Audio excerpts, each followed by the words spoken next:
Estamos de volta com o programa que discute a importância da preservação do patrimônio histórico com o professor da PUC de São Paulo, Cauê Alves, que também é curador-chefe do Museu de Arte Moderna de São Paulo, e com o arquiteto Gabriel Fernandes, especialista em laboratório no Centro de Preservação Cultural da USP, Universidade de São Paulo. E eu falava a respeito da questão do Gabriel, fazendo parte desse Centro de Preservação Cultural. Eu queria saber, Gabriel, como é que vocês trabalham? Eu sei que é difícil, né? Mas qual que é a atuação de vocês? É uma satisfação para a gente do Centro de Preservação Cultural estar aqui, pautando, conversando, discutindo a questão do patrimônio. O Centro de Preservação Cultural, o CPC, ele é um órgão de cultura e extensão da universidade que tem por missão promover ações, reflexões, discutir as questões ligadas ao patrimônio cultural de modo geral e, em particular, aos bens culturais da Universidade de São Paulo.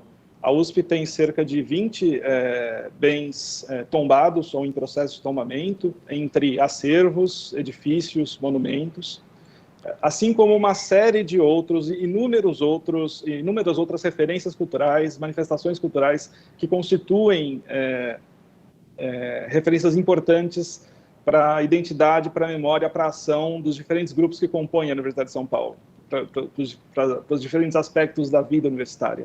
Então, aqui no CPC, a gente promove, desde do reconhecimento, desde a identificação, desde o processo de pesquisa e inventariação dos bens culturais, das referências culturais universitárias, até a sua extroversão, até a sua valorização, o que inclui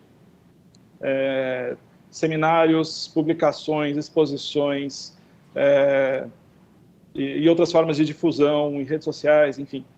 E, nesse sentido, é muito importante a gente estar aqui conversando sobre esse assunto e, sobretudo, apontando como, mesmo num contexto como o da Universidade de São Paulo, num contexto universitário, como é o caso brasileiro, que a gente sabe que é um contexto excludente, ao qual uma parcela significativa da população não tem acesso, mesmo num contexto como esse, a gente pode discutir o patrimônio cultural, não naquela perspectiva celebratória, como comentou o professor Cauê, não nessa perspectiva de uma história de vencedores, mas também levando em consideração aspectos da vida universitária, dos diferentes grupos sociais que frequentam a universidade, para além dessa perspectiva celebratória, enfim, suas festas, celebrações, relações cotidianas, enfim.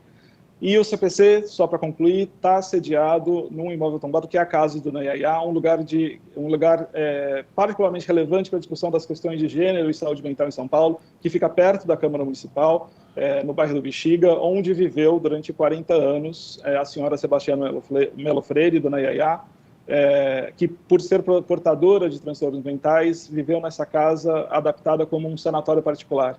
Então, além do CPC discutir e pautar questões ligadas ao patrimônio universitário, nós também preservamos, valorizamos e pautamos este imóvel no qual a gente está, que é um lugar de memória das questões de gênero e saúde mental. A gente convida a todos a conhecer o CPC, conhecer nossas atividades em usp.br/CPC e a nos visitar. Estamos prestes a reabrir a casa após esse período de pandemia e a nos visitar e conhecer aqui a Casa da Nayayá. Com certeza. Eu fico pensando, o professor Cauê falou uma coisa interessante, e você também, Gabriel, falando agora, eu fico pensando que poderia ser uma matéria escolar, patrimônio, para que desde a escola as crianças, os alunos ainda pequenos pudessem aprender, mas aprender de verdade, né? A gente nota uma questão que está acontecendo agora, eu queria colocar para vocês, porque nós estamos aí praticamente no mês de setembro comemorando 200 anos da independência do Brasil. E como o professor Cauê falou anteriormente, essa questão dos incêndios, de tudo que aconteceu, as pessoas estão ali, estão vendo que precisa de manutenção, estão vendo que de repente está faltando fazer um trabalho para evitar e não se faz.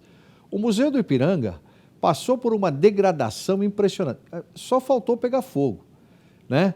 Quando eles foram se dar conta, eles falaram, peraí, vamos ter que começar a arrumar, senão não vai dar tempo de ter o museu nos 200 anos da independência do Brasil. Então, veja como a situação é complicada. Então, eu queria que o professor Cauê falasse um pouco disso também, que o Gabriel também falasse a esse respeito, porque chega a ser um descaso, né, professor Cauê? Sem dúvida.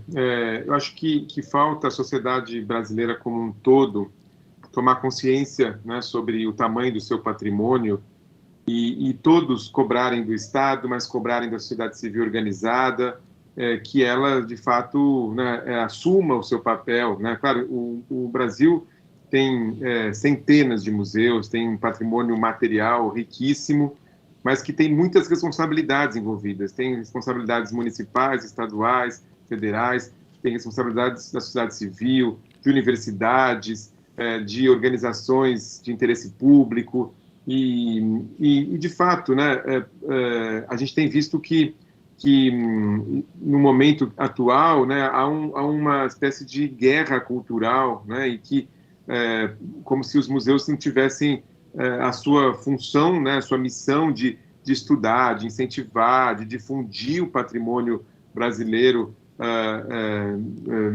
para todos, né, para o maior número de pessoas possível, como se esse tipo de missão não fosse uma missão compartilhada de todos nós. Né? Parece que se tornou uma missão de um pequeno grupo ou de uma parte da sociedade que está envolvida nisso, e a outra parte acaba achando que esse grupo é o inimigo, Madal. Então, uma espécie de guerra interna que é muito ruim, né, para todos, né, e coisas que a gente achava que era, né, que era algo já dado, como, por exemplo, né, a inauguração do Museu Paulista, Museu do Ipiranga, a reinauguração, às vezes ficam objetos de brigas políticas sem sentido e que se esquece, obviamente, a importância de um patrimônio como esse, né? Gabriel, sua opinião sobre isso? Acho que você colocou uma questão interessante, que é como lidar com o patrimônio numa perspectiva educacional ou formativa. Exatamente. E aí, eu acho que tem uma frase que é muito famosa, muito repetida dentro do campo, associada ao Aloysio Magalhães. Aloysio Magalhães foi um designer, gestor cultural, talvez o nosso mais importante designer, e durante algum tempo ele foi diretor ao órgão que hoje é equivalente ao Instituto do Patrimônio Histórico e Artístico Nacional, que é o IFAM, à época a Fundação para a Memória, enfim. Aloysio Magalhães dizia que a melhor guardiã de seu patrimônio é a sua comunidade. Enfim, a comunidade é a melhor guardiã de seu patrimônio.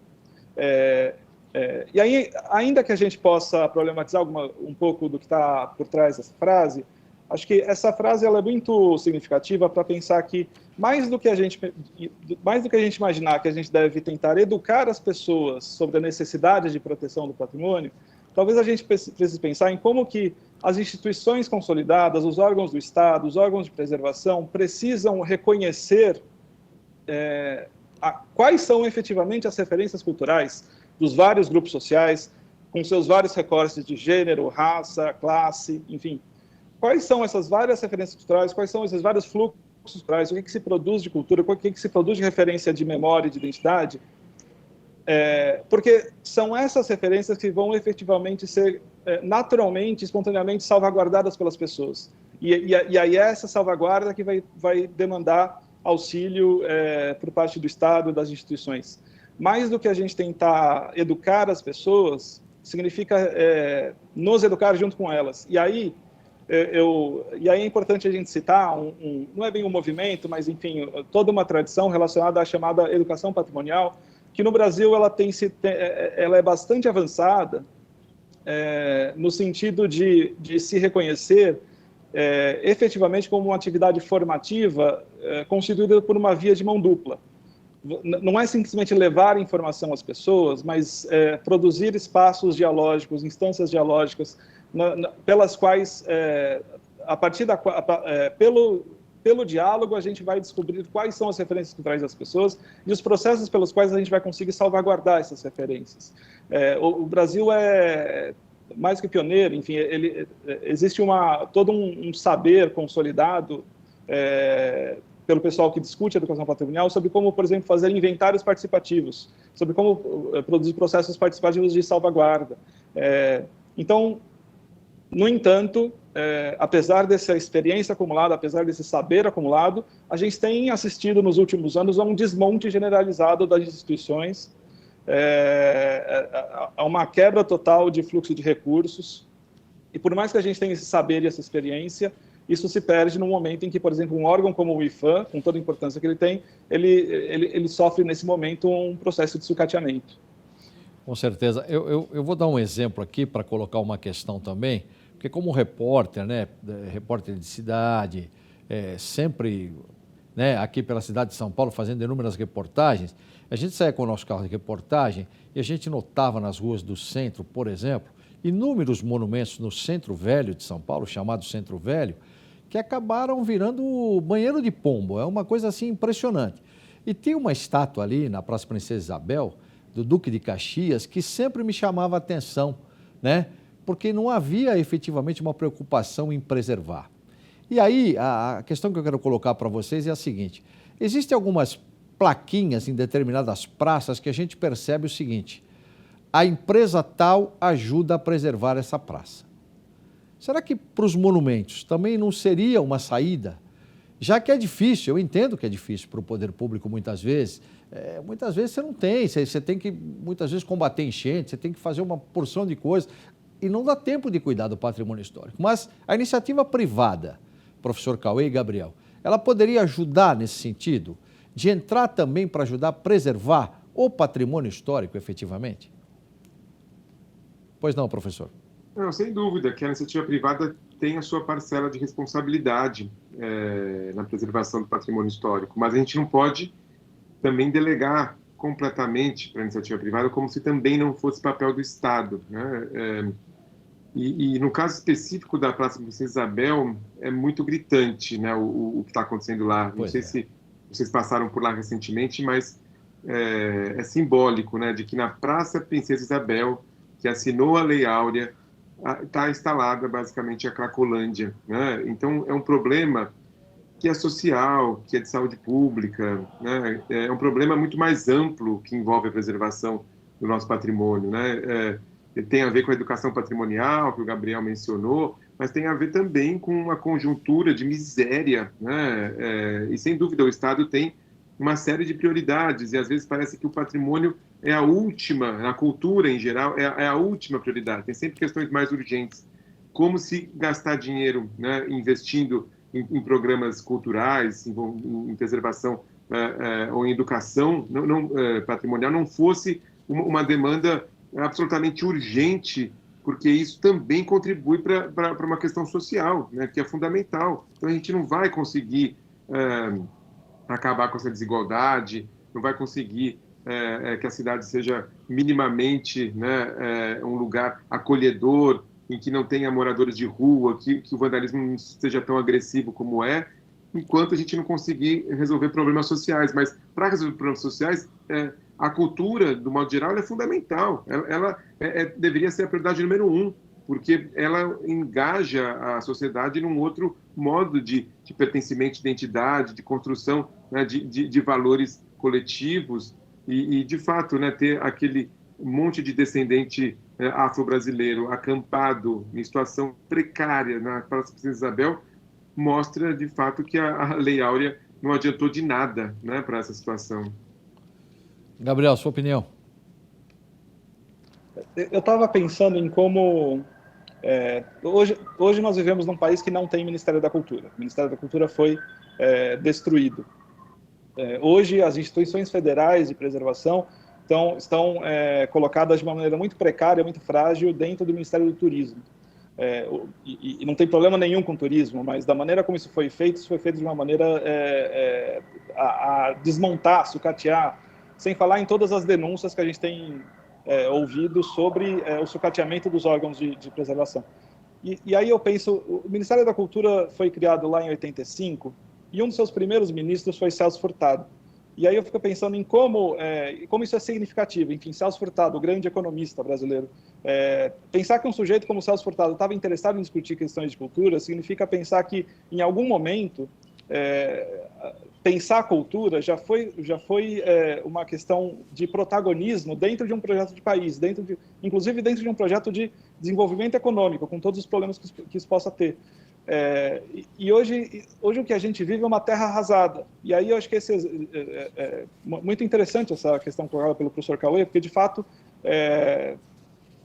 em toda aquela situação urbana, numa homenagem, de um lado, a Princesa Isabel, que vem sendo denunciada há muito tempo pelos movimentos negros como o símbolo dessa farsa que foi a abolição da escravidão, como sendo símbolo da continuidade de uma escravidão que só acabou formalmente. De um lado, essa homenagem à Princesa Isabel, de outro lado, homenagem à figura de Duque de Caxias, que também é uma figura extremamente problemática, ainda que aquela estátua em particular tenha lá suas curiosidades, enfim, foi feita pelo Liceu de Artes e Ofícios, Victor Brecheret, aquela coisa toda. Apesar disso, ainda assim é um cenário de celebração de uma ideia de Brasil, de uma ideia de identidade nacional, que ainda é esse Brasil construído a partir do sangue de escravos, a partir da violência contra minorias, enfim, população essa que está sofrendo essa violência cotidianamente acampada ali naquela praça. Perfeito. Então, como é que a gente vai, só para concluir, o que significa preservar esses monumentos? Será que preservar esses monumentos significa, sobretudo, ressignificar essa nossa relação com eles, e isso passa necessariamente por discutir essa questão enquanto um problema social mais amplo? Sem dúvida, Gabriel, muito obrigado, viu? Professor Cauê, Gabriel, a gente vai para um rápido intervalo, porque o assunto, evidentemente, que chama a atenção, principalmente a questão da preservação. Patrimônio histórico, patrimônio cultural, é o que a gente está tratando nesse programa de hoje. Decisões e argumentos, já volta.